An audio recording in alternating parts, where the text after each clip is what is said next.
Greetings and bienvenue, Midnight Crew. Thank you for returning to this broadcast, and welcome to new viewers joining us for the first time. If you like a video, then feel free to subscribe. One night a few years back, in 2009, I was driving back home from my at the time girlfriend's house at about 3 a.m. She lived a good hour or so away from me in Bumfuck Nowhere, Illinois, and I lived just over the border a ways in Indiana. Chicago was about a half-hour drive from me, for reference. For any Illinois friends, she lived in a town called Beecher. Anyway, to get home I had to take the highway, I-394, for about 20 miles north and then hop on another highway heading east. There's practically nothing along most of this highway stretch. There's a few stores, a hospital, and a prison nearby, and then nothing but exits to elsewhere for the rest of the drive to the next expressway. So I'm about halfway down this stretch of highway approaching a light that is just turning red. I knew that this particular light, and another nearby, took fucking forever to change, so I was bothered. So I stop and flick my cigarette out the window, and when I do I notice this person walking along the ditch separating either side of the highway. I found it weird, because well, it's fucking 3 o'clock to 3:15 a.m. on a highway devoid of any other cars, much less people walking down the road. This person, I notice, is wearing an all-gray jumpsuit type deal. My immediate thought is that this is an escaped convict from the jail, and my mind starts racing before I tell myself that that is stupid, and maybe he just likes to wear jumpsuits. I ignore him and look down at my phone to text for a moment. I sent the text to my then girlfriend, and then looked up to find this guy, now walking in my lane of traffic, dead center in my headlights, just sort or slowly walking towards me and not saying a word, not asking for help or threatening me or anything. He was just staring me down, walking towards me, at a faster and faster pace. I'm waiting for the fucking light to turn green and I keep thinking to myself, okay, if he gets close to my car I'm flooring it. So just before the light turns green this guy starts running. I mean, a full-on sprint towards me. I say fuck red lights, and I take off. I fucking floored it, and swerved to the right to avoid hitting him and to go around him. As this is happening the light finally turns green, go fucking figure. And as I swerve to the right of him, he makes a fucking leap, like almost a giant gallop towards my car and ends up getting so close that he slams his hand on the rear of my car. I would have hit him and not given a fuck if I had no other choice, but I tried not to. I spend the next half a mile staring in my rear view until he's out of sight. After I drove past, he just stopped, standing in the middle of the intersection in the center of one particular street light, staring down the road in my direction until I could no longer see him.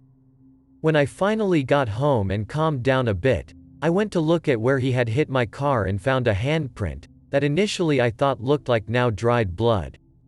Upon further inspection, after nearly shitting myself, I deduced that it had to have been some kind of rust, as it had almost an auburn color to it. Never did figure out who he was or what his intentions were, but it scared me enough that I almost always ran through red lights late at night after that. This isn't the scariest story, but it is 100% true, and it's the most paranormal thing that I have ever personally experienced anyways. Back in the late 90s my dad moved into a second-floor apartment off of a very busy Chicago street, Western Avenue, just off 90 for any Chicago bros. Just to give you some reference of my state of mind, I was probably about 11 years old at this time. The bottom floor was a business, and apparently somebody else lived in the very top floor, although it looked like a pretty small place. I never got to see the top floor unit myself. Basically, this was a full building in the middle of a noisy downtown area, not some creepy cabin in a woods. Even so, something always felt a little bit off about the place. I can't quite explain it, but if anyone has been in a haunted house before, you will understand that something just isn't right. I would always hear all sorts of creaking and shit at night, which could certainly be explained by it just being an old building. I would also always hear noises coming from upstairs, but like I said, I'm pretty sure it was occupied up there, so that wasn't too strange. Although I'm a really heavy sleeper, and slept through the worst of Saturday night loud traffic, there's quite a few bars in that area too, so there were always loud noise at all hours of the night in that place. I would still occasionally wake up in the middle of the night for reasons I cannot explain. One night, I remember waking up and seeing what appeared to be a dark figure seated in a chair in my room, which was facing my bed. FYI, I no longer have chairs in my room facing my bed. What the fuck was I thinking? I wasn't entirely terrified, but I was a bit scared and laid there for a few minutes, during which time the figure seemed to slowly dissipate until it was no longer visible. Anyways, I never told my dad about this incident, but he knew that I was weirded out by this place from the start, and I knew that he thought it was creepy too, although he never really went into detail why. He ended up moving out of that place after about a year and a half. Now, all of the phenomenon that I've described up to this point can certainly be explained, so I'm not trying to prove that this place was haunted, that ghosts are real, etc., etc. Although for the record, it was not sleep paralysis when I saw the figure in my room. I remember being able to move. I'm just letting you know the true record of what I experienced there. Here's the fucking kicker. After we moved out, we found out that the building used to be a funeral home. The top floor was where the morticians lived, and the bottom floor was where they would hold services. The middle floor, which we lived on, was the work area, where the bodies would be laid out and prepped for the funeral. Of course, the landlords neglected to mention this fact to my dad until after we had moved out. I was lucky enough to have great-grandparents that were alive up until my late teens, and my great-grandma lived out in the countryside of Chicago, more towards Wisconsin. She was sweet lady but always looked a little sad even when she smiled. My pop, her son, said she'd been that way ever since she'd lost his dad, but I wouldn't know. I wasn't around then. She was always a good storyteller, but none of her tales were fantasy-based. She didn't make up stories to entertain me, but rather recalled things from the past. Interesting trips, stuff about the war, people she'd met, and weird happenings when there were less people around and more wilderness. It was when I first joined the Girl Scouts she told me about the kids. She called them something else though. Apple seeds, or apple children, or something like that, because their eyes looked like apple seeds. She said they started to appear around the time the Girl Scouts started to get popular and took to selling their cookies door to door. I guess back then, there was a sort of season for it, and kids from the local school also did it around the same time. So the Boy Scouts, kids at school, and the Girl Scouts would all be selling cookies and chocolate around the same time of year, and people just got used to seeing kids on their porch. One year the season passed, but people around town started talking about how kids were still showing up on their doorsteps. Most were ignored, but those who opened their doors seemed to all have the same experience. There would be a child with nothing to sell and black eyes. They would answer no questions and ask to be let into the home. My grandma thought they were some sort of creature or spirit that had been watching the town and witnessing the kids being let into homes. That it had laid in wait and tried to mimic them to gain access inside. Be me at age 19. Came from a low-income neighborhood in a somewhat large college town. Little crime as a kid, knew that things were getting worse as I got older, but I was living at college so didn't really know. Mom would call and tell me about stuff. She got followed and harassed when walking one night, more shady characters from Chicago about, more burglaries and domestic violence incidents. Anyway, be me visiting home for Thanksgiving break.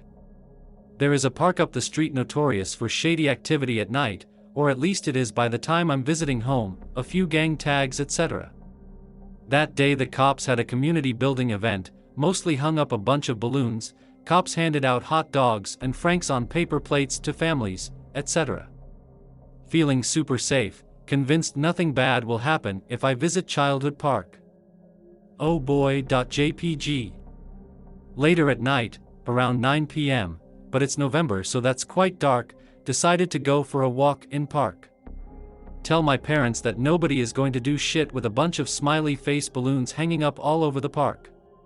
Just want to go use the playground I liked as a kid and nobody else is there. Walking into park, it's dark. Eventually realize there are two guys with hoods on sitting on a bench along the trail that leads to playground. Afraid of what will happen if I stop and turn around, so I keep walking. Actually scared now, keep in mind I'm a pasty basement dweller white guy. They're talking low under their breaths. Just when I'm past them I hear one of them say something about the alarm system. Immediately freeze like a dumbass. They stop talking and are probably staring at me. Immediately raise my hands and say, "Hey guys, I heard what you said, but I don't know what you look like, so if I just don't look back here I won't know who you are if you are going to do something." Hear one of them pulling out a gun, I think, because I hear something clicking. Deep-voiced man says, "Do something bitch," can barely understand what he says. Just keep my arms raised and slowly walk up to the playground, terrified, and play on it like an autist for what feels like ages, facing the opposite direction of the guys. Want to leave, don't know if they're still there, can't hear them. Yell, "Is it okay if I leave now?" Silence. Hello? Silence. I get off the playground and work up the courage to turn around, but right before I do I swear that I heard a voice of some sort. Immediately take off walking deep into the park. It connects to a neighborhood on the opposite side. Walk straight in that direction through pitch fucking darkness until I reach a neighborhood. Call mom, who drives and picks me up. The next day found out there had been 2 burglaries in the night, a few hours after my mom came to pick me up. Deep in the heart of the city of Chicago. Walking around at around 11 p.m. Summer night, everyone's still out. Hanging out in the park, drinking and smoking. Get a beep from the pager. Bum a couple quarters and walk to the corner store to use the paybox. Local prostitute isn't there, so I use the payphone. Brother calls me frantic on the phone, says someone is in our house rifling through shit looking for something.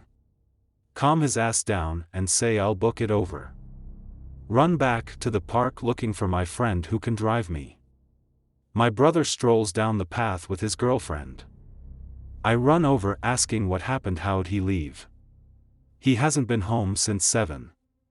Shit's getting fucking spooky right now, so me, him, and the Ghetto Mystery Inc. hop in my boy's wagon and head over. Get over there to see the cops all over the place. Turns out the group robbing me was a couple of drug addicts who thought I had money. The one was luring me into the house so they could beat it out of me. Unfortunately for them, my neighbor decides to play hero, walks in my house and got domed, headshot. He had called the cops, doubly fucking them. The one addict knew my brother and could do a deadpan expression of him. Severely fucked me up for years after that. 773 here. There's a lot of ghost stories from the Congress Hotel. They have a whole floor at the very top closed off. You can go look around, but all the doors are locked or sealed off completely. Supposedly a bunch of fucked up shit happened there with some German immigrant lady and her kids and a couple self-ends. People who have stayed in the rooms say their beds shake, they hear voices, and things are thrown around at them. There's also what I'm pretty sure is called Roscoville. It's this giant forested lot in the middle of downtown right across from Roosevelt next to the river. It's as big as a neighborhood and has train tracks going through part of it. Went there to smoke weed in high school and fuck my GF since we lived on opposite sides of the city, always felt like something was watching us. There's tons of homeless people that live in shanty towns there, and once this hobo that looked like he was in his early 20s. Maybe just a junkie. Sat down with us to smoke. He told us to stay away from the river shore because of something he called the clayman. About a year ago, a bunch of hipsters were trying to make city camping a thing, and they went to Roscoville and got stabbed by a homeless dude when they set up their camp too close to his. I'm also pretty sure I saw a Chicago Anon posting about it, but I didn't screenshot. He said something about a blood-curdling scream. Noise coming from below a section of bridge that you can only get to from inside Roscoville. The whole thing is walled off by freeways on two sides that are completely bricked in on the underside, so there's only one way in from the north, and the river blocks it off to the west, with a giant fence between it and what I'm pretty sure is Chinatown. Down on the south side, we also have an urban legend about pit bulls that people from Englewood and Washington Heights let loose in the Dan Ryan woods, which have now formed a pit bull stray wolf pack and attack people who wander into the woods. Francis Levi's handprint. Francis Levy was a dedicated firefighter during the 1920s. He loved his job, and his peers loved him. He was a pleasant man, always ready with a smile and a helping hand. On April 18, 1924, Francis's colleagues became aware of a change in his demeanor. Suddenly, he was an unsmiling, grunting guy washing a large window at the Chicago Fire Department, not looking at anyone or talking. After a few minutes, Levy suddenly announced that he had a strange feeling, a feeling that he might die that very day. At that very moment, the phone rang and broke the heavy atmosphere brought on by the fireman's words. A fire was raging at a building quite a long way from the fire department, and no time was to be wasted. In just a few minutes, Francis Levy and his fellow firefighters were on the scene, assessing the situation and helping those trapped on the top floors. Everything seemed to be on track to rescue everyone from the building. Then, suddenly, the flames engulfed the lower part of the building, and the roof caved in. As soon as this happened, the walls came crashing down, pinning many people under the rubble, including Levy. Levy's grim premonition came true. He lost his life that day trying to save others. The very next day, trying to come to terms with the loss of Levy, his colleagues sat at the firehouse thinking about the events of the previous day. Suddenly, they noticed something strange on one of the windows. It looked like a handprint smudged onto the glass. Eerily, it was the very same window that Francis Levy was busy washing the day before. The fireman cleaned the window again, but the print stubbornly refused to disappear. For many years, the handprint remained on the window in spite of chemicals used to try and remove it. The strange mystery remained unsolved, but came to an abrupt end when a newspaper boy threw a paper against the window in 1944, causing it to shatter into pieces. Live in suburbs south of Chicago.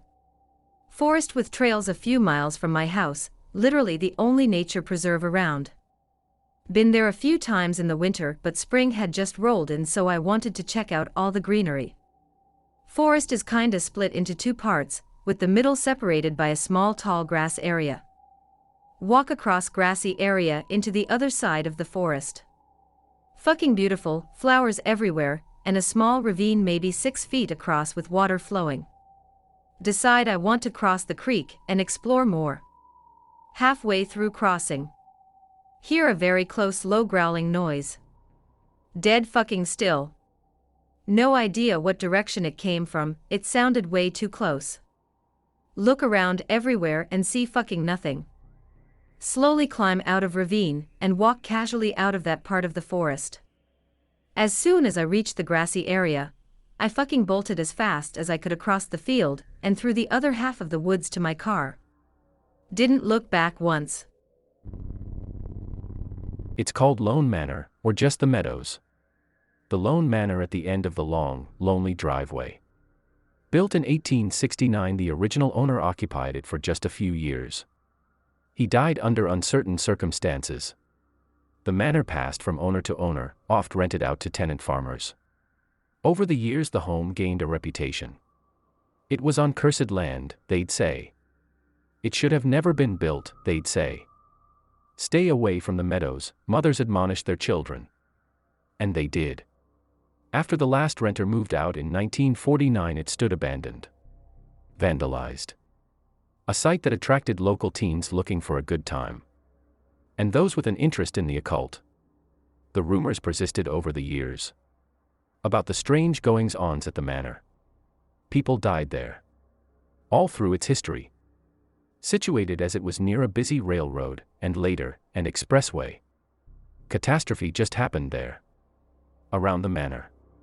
One famous early 20th century train crash killed a prominent Chicago architect at this site. Stories swirled about dark rituals being performed at the lone manor. No one knew if they were true. A few years back, an older, retired couple bought the abandoned and mistreated house. They swore they'd fix it up. The story goes that the first night they stayed there, they fled the home with only the clothes on their backs and their car. They haven't been heard from locally since. Be me a month ago. Deliver medicine. Decide to work at 12 a.m. Saturday. Go to one of the old nursing homes. Creepy and dark AF since citizens are sleeping. Go to 5th floor. Deliver medicine at nurse's station. Return to elevator. Elevator goes to the floor I'm on automatically without anyone in it or calling the button. Probably someone went up at 4th floor or pressed the 5th floor button by accident. Still creeped out by a little bit. Walking back to back door entrance. Have to walk through the cafeteria. Walk by coffee machine, goosebumps as I write this. As soon I was side by side with the coffee machine, it made a bang sound like someone hit it with anger. Speed walking, nope. GIF. Next nursing home. Near downtown Chicago, like 5 minutes away. Go to floor. Deliver medicine at nurse's station. 2CNA start speed walking towards the nursing station. They tell the RN one of the empty rooms made some noise. They said it sounded like someone lying down the bed. The windows were closed, no one was assigned to that room. 1 a.m. RN says there's something that walks around in that floor in a certain range of room numbers. This happened all in one night. 3 spooky 5 me. Stepmother haunted house story. When I was maybe 8, my father met a woman. She lived 1 city away from where I lived. My father moved in with her after a year of dating. She has 2 kids. The house was 2 stories with a basement. I was forced to stay there every other weekend. When I went, I was greeted with fun family activities. We would always watch movies in the basement and have a blast. After 5 years of this type of activity, the other kids moved out. They went to college. It was just her, my father and me. When the other kids were not in the house, it seemed different. It seemed dead. After 3 more years of living there, I stopped visiting because she would leave my dad for months at a time to go 2 states away to her parents' farm to make food for her business. In the beginning, when my father met her, she was a wealthy CFO of some Chicago company, but she quit her job for some reason. When this happened, she started an organic fruit business. She was a financial burden on my father for almost 10 years. She treated me like shit my whole life. 2 years after I moved out and went to live with my mother, weird stuff started happening.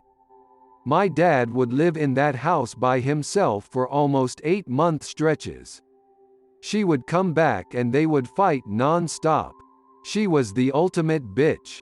That was some backstory information to help you understand the situation. 2 years ago, I got a pretty good job, a telephone call center. I decided to move in with my dad because he was lonely without her and it was pretty close to my work. I love my dad a lot, but living with him is impossible. He would always yell at me and treat me like shit when we lived at that house. My dad was always a happy guy who would do anything for anyone. So one day, it's towards the end summer. I got off work at around 7 and went straight home and hung out with my dad for a few hours, then I went upstairs to my room. This part gives me shivers still to this day. I get to the top of the stairs and start heading down the hallway to my left. The hallway is lit up by 1 bulb towards the end of the hallway. There are 2 doors on the right and 3 on the left. As I pass the bathroom door on the right, I look over into the door next to it, which is my dad's room. I saw something 2 feet from the door frame that scared me so bad I ran into my room and closed the door and did not sleep that night. The best description possible. It looked like a translucent-ish skull with a spine going down 3 feet. It looked like it had something draped over it like a black skin. I drew this image to best show what I saw. After seeing that the next morning, I packed all my stuff and moved out. I never went back. I never will. I am not an artist. About a year ago, my dad moved out of the house. I get a call from him telling me he knows why I moved out.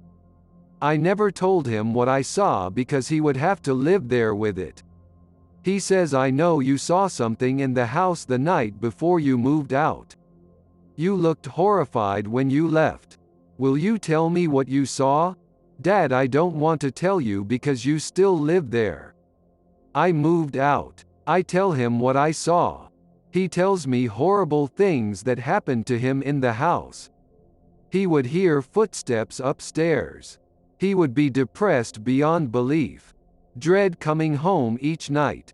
Would rather sleep in his car at work than go home at night. He tells me that he found weird stuff in the attic that doesn't seem normal.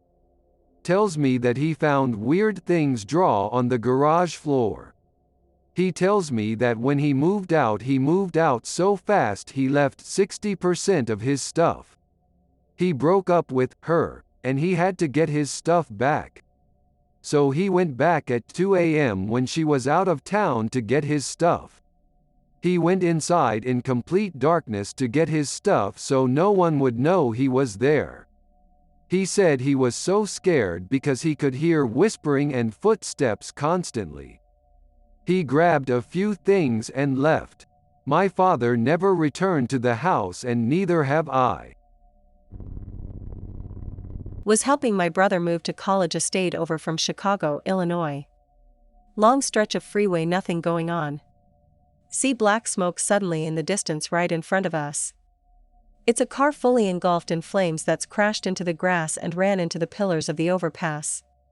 No cops or ambulances or fire trucks there yet, only 1 or 2 cars stopped by to see what's going on. Must have literally just happened recently. Didn't slow down and had to drive through the smoke. Realized when I looked back that nobody could have gotten out of that car alive because of the damage, and I just drove through burning people ashes. Feels weird, man. This one happened in January, right after New Year's. Be leaving Illinois for my home in Pennsylvania.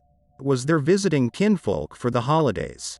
15 to 16 hour drive, didn't leave till late, planned on stopping at a motel. About 7 hours in, the urge to sleep gets strong. Pull into a small roadside stop. Go to check in. Realize I left my wallet in Illinois. Shitfuck, damn it. Lady behind the counter says there's an old campground up the road. Says to be careful though, nobody goes up there but she's heard stories. Ask her what kind of stories, local legends, you know. Mostly I think it's just meth heads. I agree, since I'm still in the Bible Belt at this point. Middle America has a bad meth issue. Take her instructions, find the campground. It was a pretty warm winter in the area, so there's only a little snow on the ground, so the going isn't too bad down the dirt road to get in. Find the check-in office. Lady wasn't kidding when she said the place didn't get much use. Building's windows are all either gone or boarded up. Decide to park behind it just in case cops. Already feeling sketched out by the situation, I decide to risk getting my concealed carry gun out of the spare tire area and load it. Keep it grip out under the back of the driver's seat, since I'm gonna sleep in the back seat. Put my maglite on the seat next to me. Grab my blanket and pillow and lay across the back seat, facing the window that looks out into the woods. Leave the windows cracked so I don't die. Fall into fitful sleep. Wake up maybe 2 hours later with a god-awful smell. Smells like a mix of roadkill, vomit, and dookies. Oh sweet Jesus, I'm gonna hurl. It's a big clearing and a pretty clear night, so I notice something standing at the far end of the campground. Think it's maybe a tweaker and the smell is coming from him, so grab the maglite and shine it out at this guy. Thing suddenly stands the rest of the way up. Probably 8 feet tall, it's too far out for me to make out any real details. Grab pistol and get ready as fuck. Can't shit my pants due to sheer, ass-clenching terror. Thing makes this horrible half-squeal half-bark barfing noise that trundles off into a weird laugh, twitches around and then bounds into the woods. Fucking what the fuck was that fucking shit? Slowly reach for the door handle, right as I do boom. There's a huge thud on my roof. Boom barfy giggle noise. Oh sweet Lord Jesus PLZ, don't let me die tonight. Open the door and rocket out, stumble, fall, roll over. Shin maglite at my car and aim the pistol. I can't see shit, Captain. There's nothing's on my roof at all. Suddenly the smell is right on top of me, worse than it had been before. Jump up, almost in urine mode engaged. Swing light and gun around, stop dead. Fucking thing is like 3 inches from me, leaned down. Ain't got no face. Just a big as ragged rip that might be a grin or a grimace. Makes that horrible gurgling bark laugh, and I probably shouted or tried to sound badass, but it probably came out pretty girly. Shut eyes tight, pull the trigger until the gun clicks empty. All I can smell is burnt powder. Slowly open my eyes. The thing is gone, there's a lot of spent shells on the ground. Also, I peed myself a little. Don't even wait to see where it went, just hear angry screeching from the woods. Jump in my car and speed off, almost crash. Hear that noise the whole way until I make it to the highway. Don't stop for anything until I hit the PA border, and only then to change out of piss-stained pants and get a candy bar. Never been so scared in my life. Honestly thought I was gonna bite the big burrito. Be older brother in Northern Illinois. Restoring 1972 Dodge Demon because masochism. Need to replace the little sockets for the instrument panel lights, can't find replacements anywhere. A mechanic tells me about a place about an hour south of us in Oregon, Illinois, called Mopar City. It's like a Chrysler elephant graveyard. Just this big field way out in the middle of nowhere littered with the corpses of old Chrysler/Dodge/Plymouths. Sounds pretty cool, so ask my friend if he wants to tag along. No GPS, just look it up on Google Maps before we leave. Drive down into rural Illinois. Fucking nothing for miles around. Late summer, so crops are pretty tall. Otherwise, looks like the ending from Portal 2. Driving through towns that look like they have populations of about 50 people. Get off the interstate, get to Oregon, take the right turns. At one point we're coming up a hill and just see the towers from a nuclear power plant coming up over the horizon. Some hills have eyes shit. Get to the road the address is listed on. Turn onto the road. Get to where the Google Maps marker was. Nothing. Not even a farmhouse in sight. Not even a gravel road. Just corn on both sides. And a guy standing on the side of the road eating an apple. What the fuck? What's he even doing out here? There's nothing here. Pull over and ask him if we're in the right place. Dude looks like Shaky Graves. Just keeps chewing his apple. Shakes his head and points us back in the direction we came from. Doesn't say anything. Just keeps chewing his apple. Then gestures to my friend to come to him.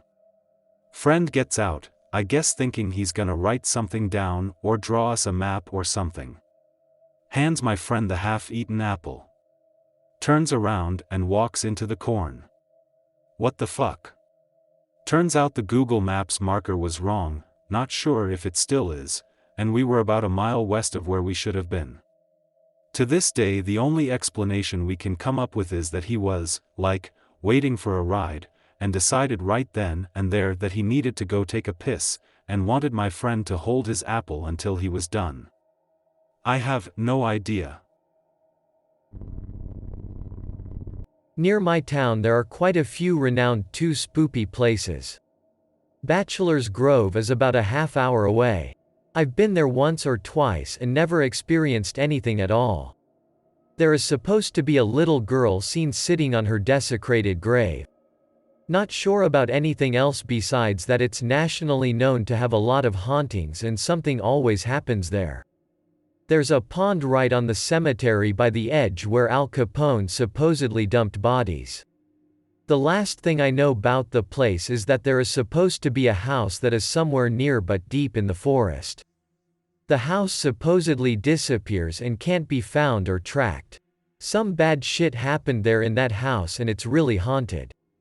I didn't experience anything besides a bit of sympathy towards the people who were buried there that had their graves moved around and got shat and pissed on. There's also St. James Cemetery, first think it's called, that is one of the oldest in Illinois and the area around it. I've been there too, nothing experienced. I was told that my friend's guitar teacher was there a long time ago with friends and a bunch of hooded monks chased them out. There are also supposed satanic rituals that happen there by said ghost monks. Another one about that place is that there is this woman in a carriage that beckons to people at night that drives the horses towards the gate and the carriage falls apart and the person dies. The very last one is that there's a supposedly haunted mansion that is unfinished.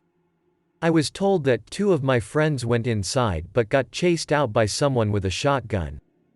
I know that it's illegal to trespass and it was probably the neighbor. I've been there more than a few times. Did some research on it, it's just an unfinished super mansion that lost funding.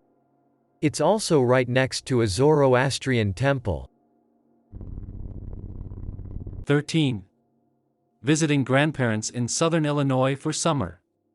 3 friends, 12-13. Just after lunch, 12:00-ish. Walking down decommissioned railroad tracks. Trees, make a tunnel out of old rotted tracks. Goofing off and playing like boys. Get a good ways from the house. Start hearing sounds like radio static. Ignore it, keep playing. Sound stays with us, getting neither louder or quieter. Figure it's older kids fucking with us. Keep walking. Greater than 30 minutes. Get to railroad bridge. Spans a decent-sized gully. Sand bottom, off-roading and dirt bikes ridden there a lot. Popular teen hangout. Deserted. Static starts getting louder. One of the 12-year-olds starts crying. The rest of us get nervous.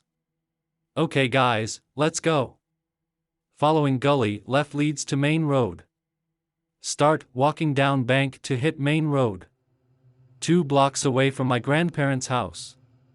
Pitch black. Getting closer to their driveway. 3 police cars, all 3 of my friends' parents' cars. Walk down, driveway. Everyone rushes to us. Where have we been? What do you mean? It's 4:46 in the morning. We tell them. No one believes us. Grounded. Forced to go home next day. Absolutely no idea what happened from approximately 12:30 p.m. and 4:46 a.m. There's a road near my girlfriend's house called Shoe Factory Road that runs through Hoffman Estates. It's a suburb about 40 minutes from Chicago. About 30 years ago it was the site of the Teets family murder. They were some farmers who lived out there, and the father, mother and son were shot and killed in their home with their 4 guard dogs missing. Aside from that there's tons of local lore about psycho killers etc. But Shoe Factory Road is well known as a haunted road. My girlfriend's cousin drove through there in the middle of the night for a scare when he was younger, and apparently he didn't see anything but his girlfriend started screaming about a spirit on the road who looked her dead in the eye when they passed. My second story is from my Buddhist temple, Chua Truck Lam in Chicago. The building that it's on is actually an old Freemason lodge. That's not even lore or legends either. When we moved in from our old temple, we literally found boxes of old Freemason documents, and the window shutters on the front of the building have the classic Masonic square and compass. Anyway, my temple is allegedly haunted by a ghost that only seems to bother women. No men have ever had any encounters, but a lot of the women have. I remember one particular story. One of the women laid down for a nap in one of the monks' rooms, and someone pulled the sheets off of her and pinched her toes. She looked to see if it was one of the kids who visited the temple, but no one was there. Tapping on the shoulder and things of that nature are common as well. When I lived in Chicago, I had a neighbor that was a city cop. He related this tale to me. I have no idea whether it is true. B. Cop. Working in Chicago. Humboldt Park. Hear call come over radio. Officers need assistance in an alley not too far from the boulevard. Respond to call. Pull up into alley. Utter carnage. At least 15 people dead. Officers who called for assistance nowhere around. Calls over the radio about it become sporadic and cryptic. More backup arrive. Becomes clear that all of the dead jumped from the roofs above the alley. The investigation was quiet. The story never made the news. The cops who called for backup were later found back at the precinct station. No clue how they got there. Superiors encourage everyone to stay quiet about the incident. He said things like this had been happening for a long time there, but that their frequency had increased in recent years. I don't have a very good nope story, although it is pretty creepy. I want to start off by telling you guys I'm paranoid almost all the time, but I like to write it off as being cautious or prepared. I would rather think out all the ridiculous scenarios and be ready than not be. Also pic related, beautiful drawing of the area I was in. About a year ago. Live in a small town, an hour south of Chicago, maybe 30 minutes from Joliet. Hear about people in Joliet getting kidnapped, 1 or 2 people by some attractive girls, lured into something or other. Read about it on Facebook.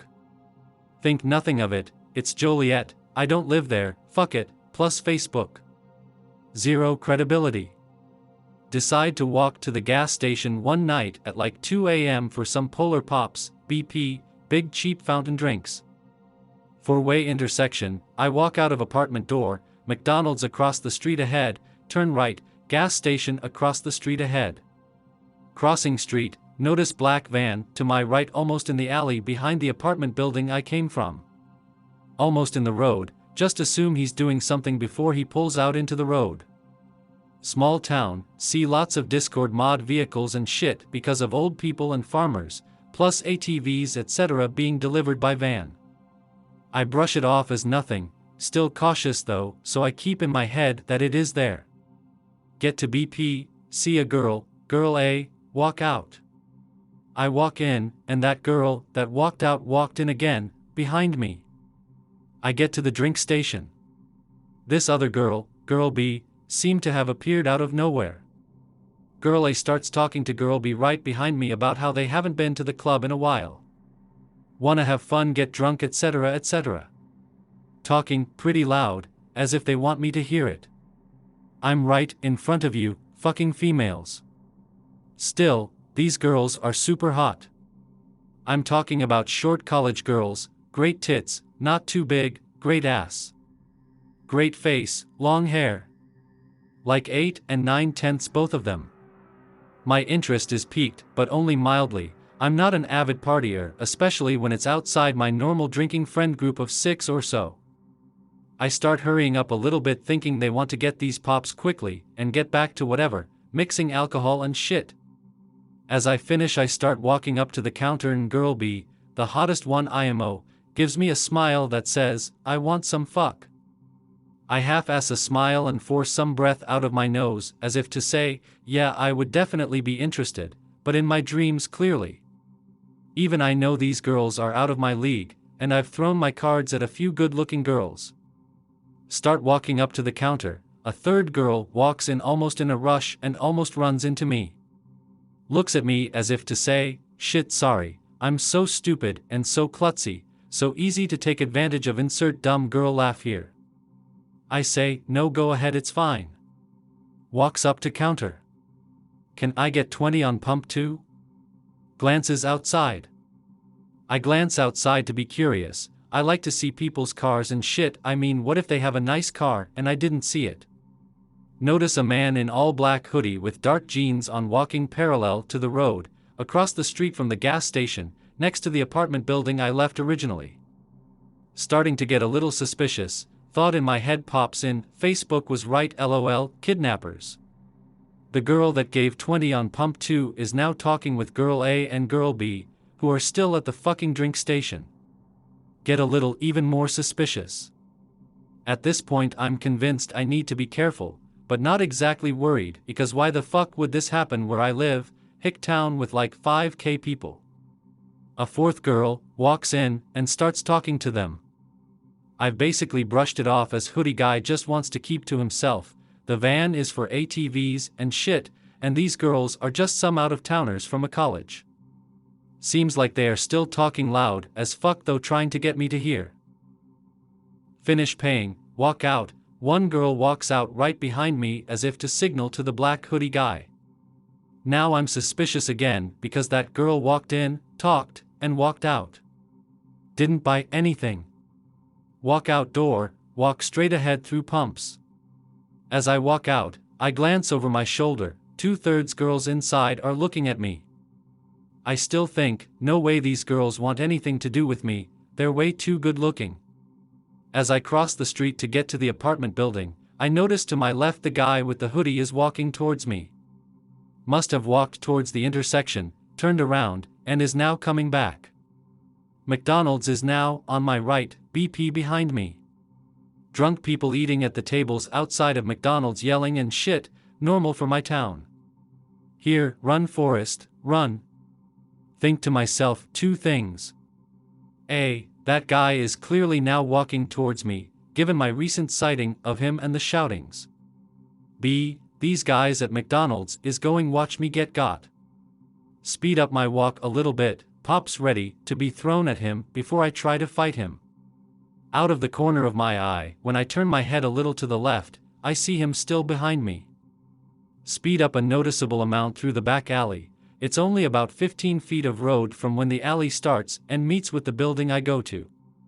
Turn the corner to go up the apartment building stairs. Notice him coming into the alley as I turn the building and head upstairs. Get the door open and basically run into my friend's apartment.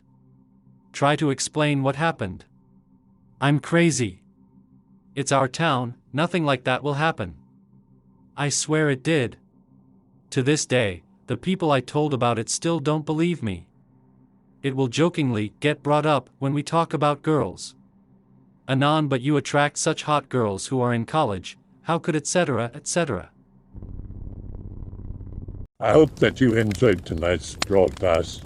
If you enjoyed tonight's story, then please subscribe to the channel as more green texts will appear daily.